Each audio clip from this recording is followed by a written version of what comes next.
Hi guys, it's Han here. Today we're going to check out a 24 Audi Q7. Thank you all for the help provided. Welcome to Subscribe My Car Reviews channel, both in English and Chinese. Thanks for subscribing, liking, commenting, sharing, and lighting up the little bells. The current Audi Q7 is its second generation product, which was launched in the US market in 2017 and has undergone major updates in the 2020 model. In terms of appearance and size, previously, the Audi Q7 was purely compared to the BMW X5 and Mercedes-Benz GLE. Its appearance and size still have certain advantages. However, the two brothers later launched other two big brothers. One is the X7, the other is the GLS. The dimensions of the Audi Q7 is between the two older brothers and two younger brothers. Nowadays, Audi uses one product, Q7, to compete with two products from each German family. Apparently, it's a little out of its league. In terms of sales volume, Q7 is relatively okay among Audi family. However, compared with the sales volume of Germany competitors, is still a little bit far off. Although the German model has launched a 2.0 turbo engine at this level early, I personally think that it's necessary to choose a 3.0 turbo engine at this level and size. At present, the technical roots of German 3.0 engines at this level are relatively consistent. They are all 3.0-litre turbocharged engines combined with mild hybrid technology. From a parameter perspective, in fact, these three powertrains are not much different. If look closely at the numbers, the data of 3.0 machines of the X5 are stronger a little bit. The data of Q7 is relatively weaker here. In terms of curb weight, the 3-litre Q7 and the 3-litre X5 are not much different. The GLE 450s is relatively heavier. The Q7's maximum towing capacity with trailer brakes is 7,700 pounds or 3,493 kilograms. The suspensions are both front and rear 5-link designs. The Q7 3.0-litre fuel tank capacity is 22.5 gallons or 85 litres.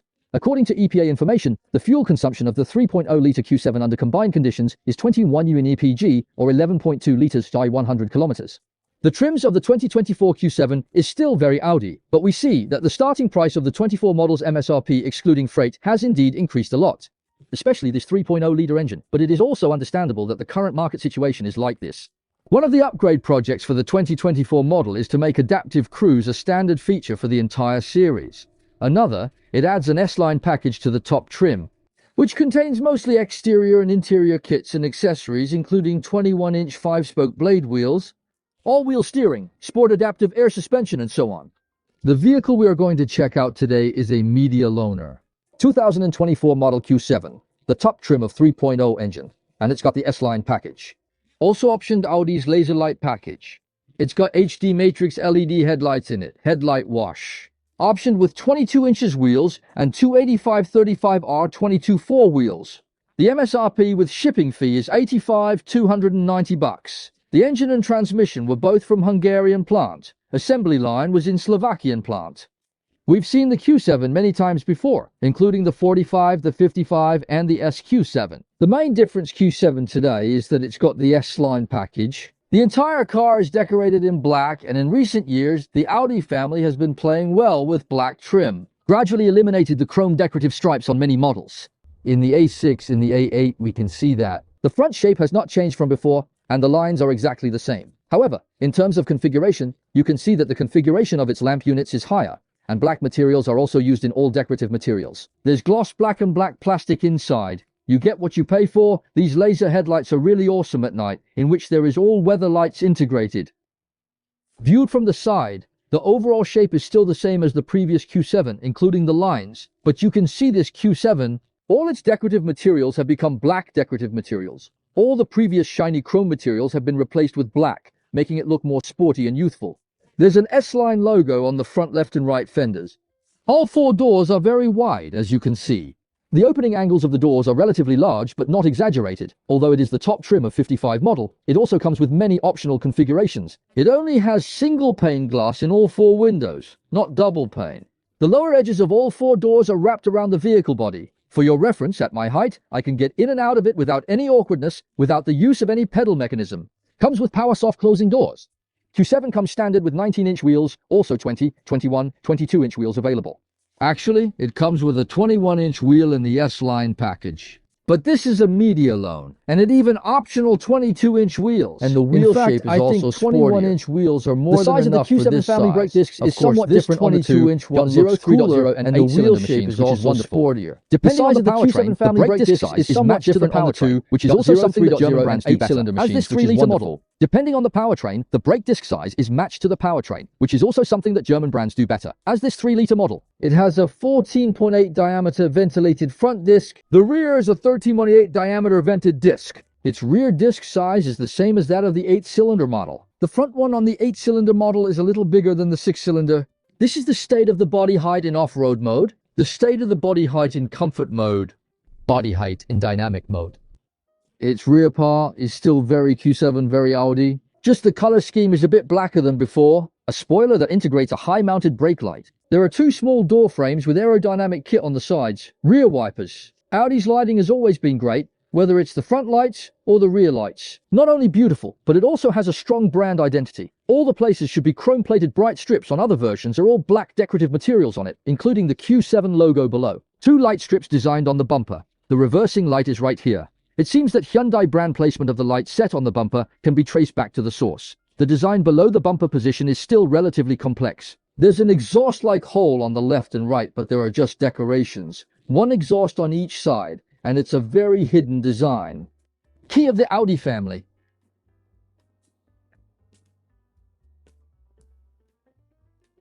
At this height, as you can see, it's not too high up on the lower edge of the trunk, and there are 2 lights on the upper trunk panel. There's also a sunshade on the rear window. When the 3rd row of seats is opened up, we can see that the trunk is about an 4.5 deep.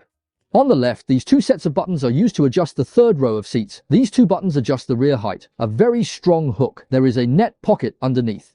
A 12V charger socket here. There is a light strip on each side on the left and right sides, which is relatively bright. There is no functionality on the right side. It does not have a spare tire. Comes with a tire repair kit. Here's the space performance with the 3rd row of seats down. Actually, we can see, like the size of the Audi Q7, if you made a big 5-seater, make the 2nd row of seats more comfortable. It should be great. The space should be great too. Space performance with both the 2nd and 3rd rows folded down.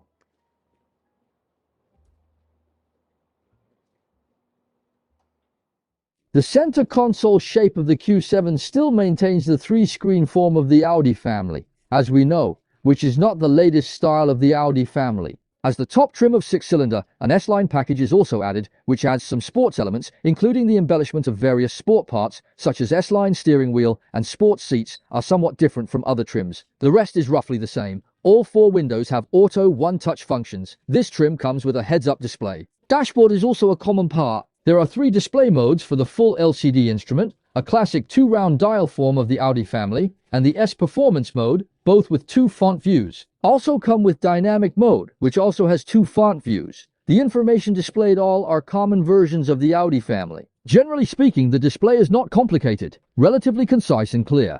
Adjust via the set of keys on the left side of the steering wheel. There is a driver attention monitor above. It comes with an S-Line steering wheel, which has a sportier feel and shape. The perforated leather at 3 and 9 o'clock on the steering wheel is very comfortable to hold. The stitching is also very delicate. The shortcut buttons, the shift paddles at the back, and the 3 levers are all common parts of the Audi family. The light set has automatic functions, as well as automatic high beam function. Front wipers have rain sensing function.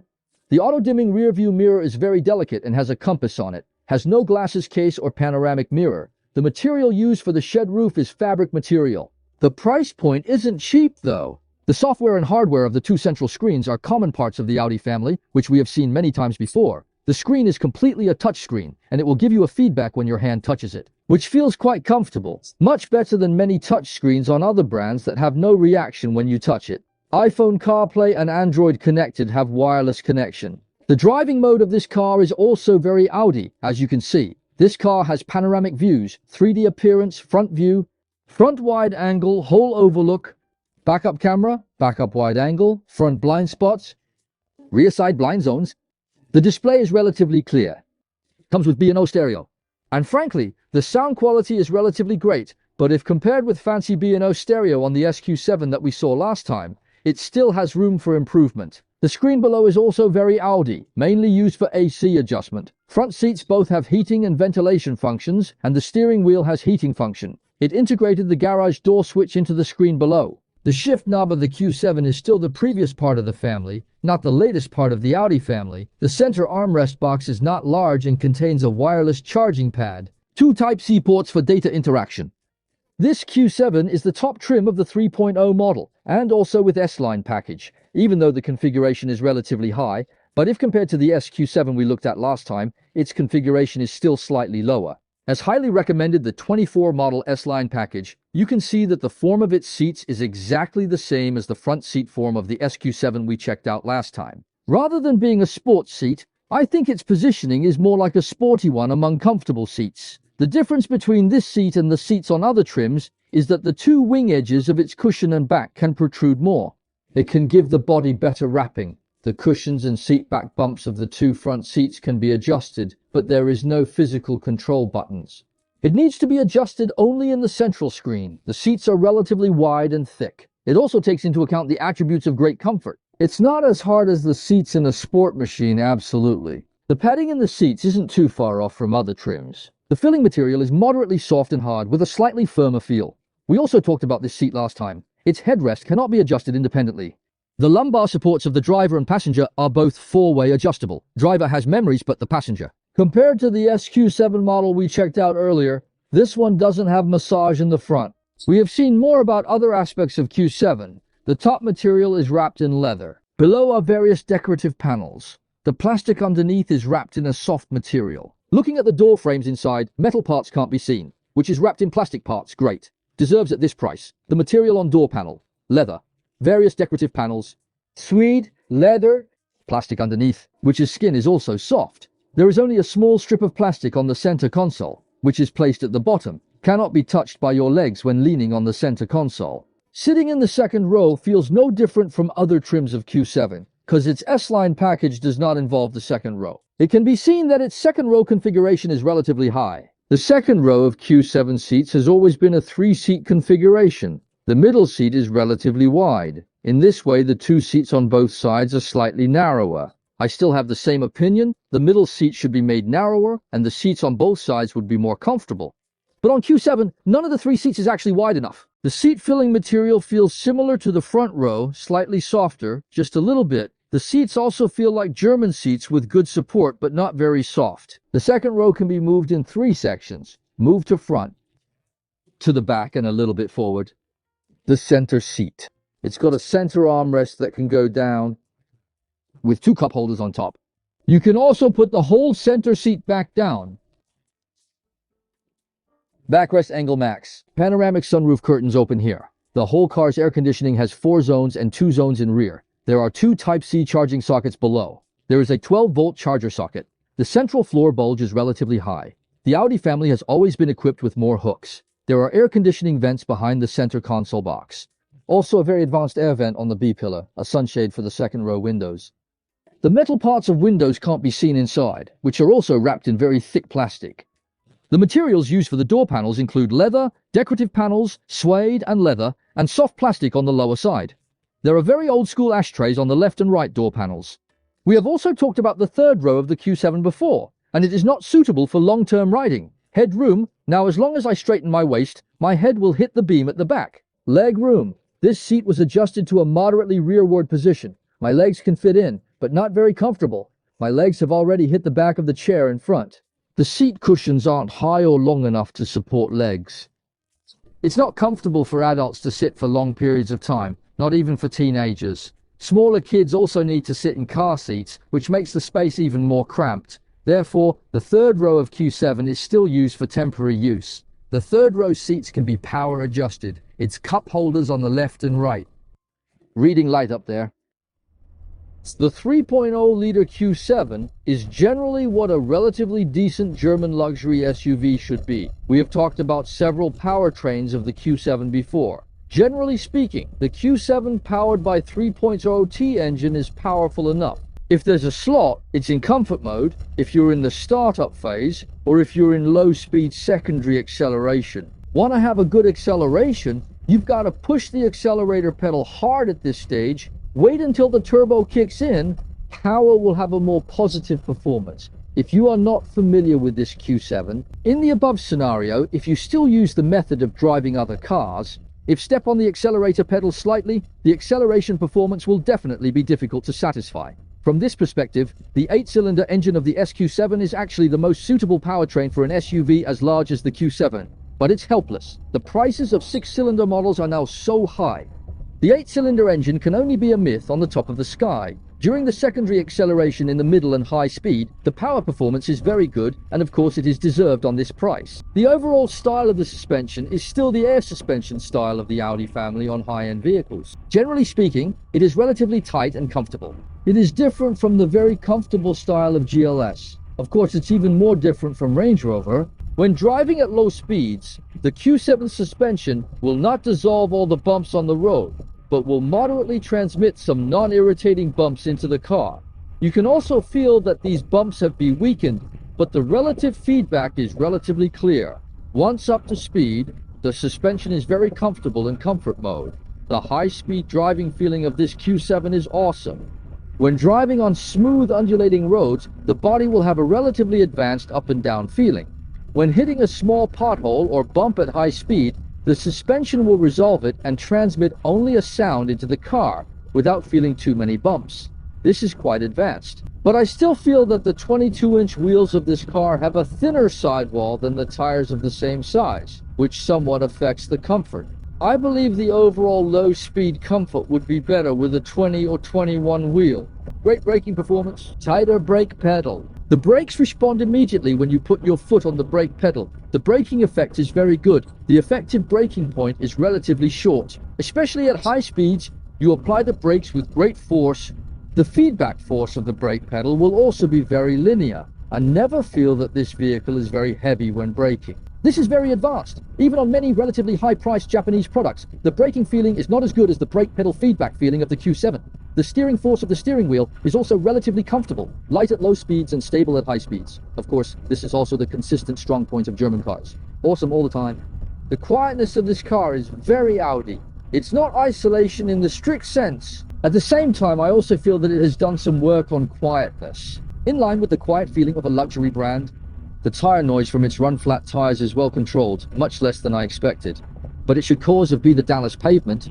On different surfaces, it'll make different tones of friction sounds.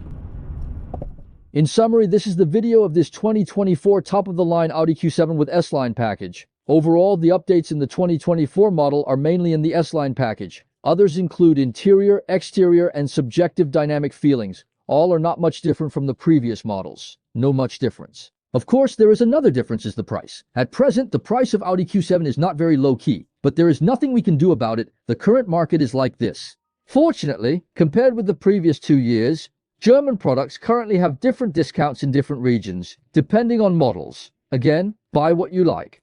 Don't control, don't be shy. Thanks for the video.